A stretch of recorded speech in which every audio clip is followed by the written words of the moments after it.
जीवन में 4 उद्देश्य हैं। खूब पैसा कमाइए, टारगेट सेट करिए, 1 लाख करोड़, 2 लाख करोड़। हम तो तुमको पैर से ही नंगा किए हैं, दीदी जा रही है ना, ये तुम्हारा कपड़ा भी उतार लेगी। जीवन में 4 उद्देश्य हैं: धर्म, अर्थ,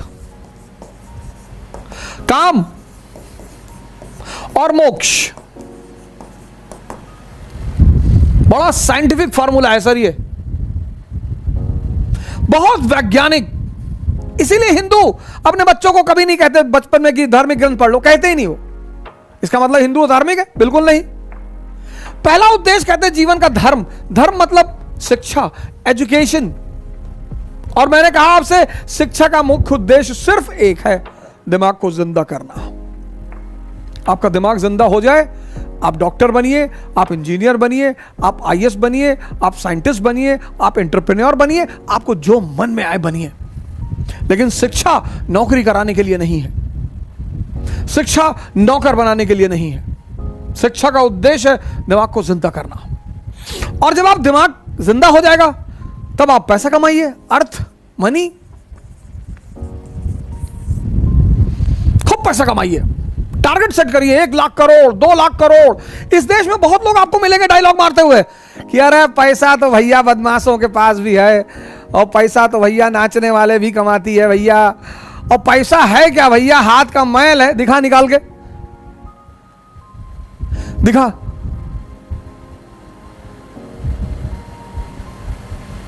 इस देश का 98% आदमी पैसे के पीछे पागल है, लेकिन डायलॉग बहुत मारता है। पैसा जरूर कमाइए सर, 1 लाख करोड़ से नीचे तो गोल सेट ही मत करिए।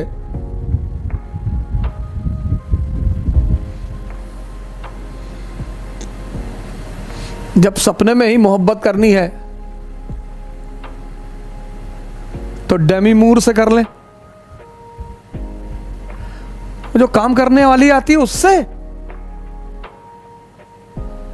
जब सपना ही देखना है, इस देश में लोग सपना देखने से डरते हैं।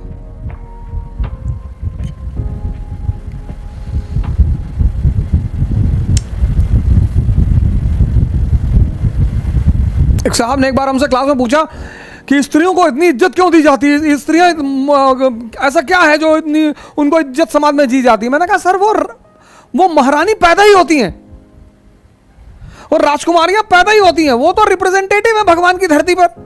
बोले कैसे? मैंने कहा स्त्री चाहे जिस घर की हो,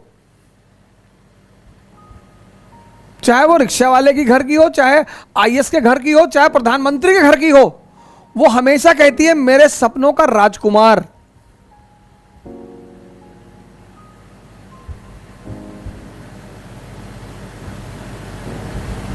इसीलिए स्त्रियां बड़ी हैं, हमेशा कहती मेरे सपनों का राजकुमार।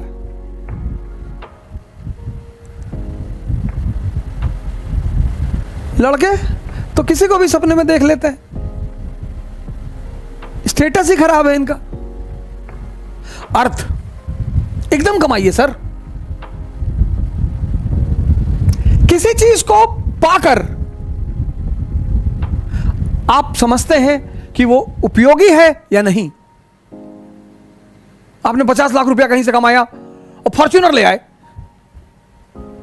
ये हमारी तरफ इतनी गरीबी क्यों है यूपी बिहार में?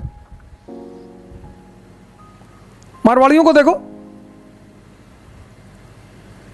हमारे एक दोस्त हैं मोदी, वो आज भी बजाज सुपर स्कूटर पे चलते हैं, अरबों रुपए के आदमी हैं। बंदा आज कोई बजाज सुपर पे चल रहा हो। 1970 में उनके फादर को मिली थी दहेज में। अबे मैंने कहा भाई, तेरे पास 10 BMW खरीदने का पैसा तो हमेशा जेब में पड़ा रहता है, तू यार क्यों चलता है इससे? कहता अच्छा BMW खरीद ले जिससे पंडित तुम्हारी नजर लग जाए और हमारे लड़के को उठा के फिरौती मांगो। मारवाड़ी 50 लाख रुपया कमाएगा, 40 लाख का सोना खरीद लेगा।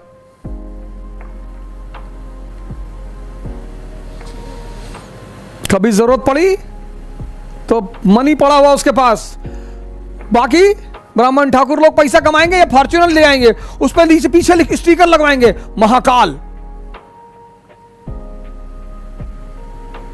और 4 दिन बाद अगर घर में जरूरत पड़ गई पैसे की तो वो तो लोहा है।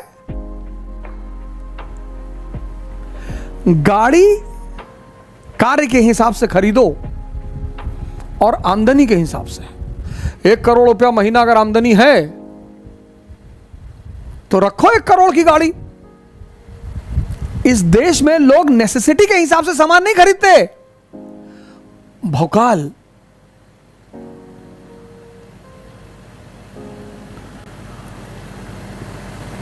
इस देश का जो मंत्र है, खासकर उत्तर भारत का, भौकाल।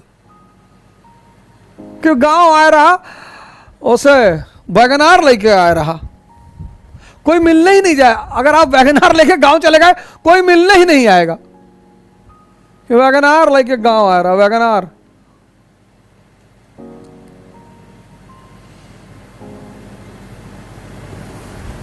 खूब पैसा कमाओ, भोग करो। बड़ा प्यारा वर्ड है भोग। पैसा कमाओगे तो काम, काम का मतलब भोग। अच्छा खाओ, अच्छा पियो, अच्छा घूमो, खूब भोग करो। बड़ा प्यारा वर्ड है भारतीय संस्कृति में भोग, बहुत जबरदस्त वर्ड। आप आईएएस बन गए तो आपके रिश्तेदार कहेंगे अरे भैया आईएएस बन गए, भोग रहे हैं,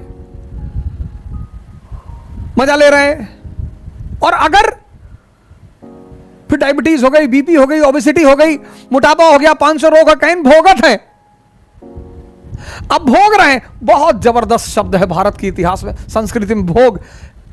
भोग का मतलब मस्ती और भोग का मतलब कष्ट। सबसे ज्यादा मजदूरों को करनी पड़ती है और उनको मिलता कुछ नहीं है। और दुनिया में ऐसा कोई है ही नहीं जिसको मेहनत ना करनी पड़े। जो नहीं करना चाहते हैं उनसे नेचर करवाती है। सुबह जाओ, ये तुम्हारा कारगिल पार्क है, झील, जाओ देखो, एक से एक कानपुर के अमीर वॉक कर रहे हो। उनसे पूछो भाई साहब यार शुगर बढ़ी हुई है 400, सब वॉक कर रहे हैं। और रिक्शा वाला कंबल ओढ़ के सोया हुआ है, क्योंकि वो मेहनत कर रहा है, उसको पता नहीं है, वो सो रहा है मस्ती से 9 बजे तक। लेकिन वो जो सोने की मस्ती है उसको पता नहीं कि मैं कितना बड़ा सुख उठा रहा हूं। जो पूंजीपति उसको डॉक्टर ने कह रखा है कि किडनी प्रॉब्लम, शुगर ज्यादा बढ़ गया तो किडनी, लीवर, हार्ट। फिर वहां कारगिल पार्क के सामने एक जूस वाला है, वो करेले का जूस बेचता है। डॉक्टर ने कहा थोड़ा सा मीठा खा नहीं सकते, पैसा बहुत है, करेला पी रहे हैं। और वही बगल में एक आता है शुगर चेक करने वाला, वो भी बैठता है। तुम जाके देखो वहां पे, ये सब तुम्हें